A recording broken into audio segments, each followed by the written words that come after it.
আমরা প্রিকশন নিতে চাই যাতে কোনো এলাকা অপরিষ্কার না থাকে, কোথাও ময়লা আবর্জনা যাতে জমে না থাকে, কোথাও যাতে পানি জমে না থাকে, পরিষ্কার পানি। নিজের ছাদ, নিজের বাড়ির আঙিনা, নিজের সামনের রাস্তাটা আমরা সবাই পরিষ্কার রাখার জন্য চেষ্টা করব, যাদের সামনে ডেঙ্গু রোগের যে প্রভাব আসতে পারে তার থেকে আমরা নিজেদেরকে রক্ষা করতে পারি।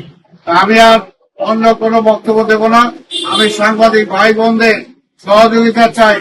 যে কোনো সময় যে কোনো জায়গায় আপনারা আমাদের এবং জনগণের মাঝখানে আপনারা আছেন, আপনার জনগণকেও সচেতন করবেন, আমাদেরকেও চোখে আঙুল দিয়ে দেখিয়ে দেবেন কোথাও যদি কোনো সমস্যা থাকে আমরা সমাধান করার চেষ্টা করব।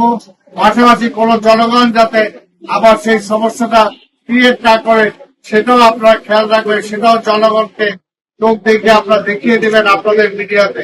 তাহলেই এই ঢাকা শহরকে আমরা সুন্দর করতে পারবো। আমাদের মাননীয় প্রধানমন্ত্রী তারেক রহমান তিনি চান ঢাকা শহরটাকে আমরা সুন্দর করি, ক্লিন সিটি, গ্রিন সিটিতে রূপান্তরিত করি।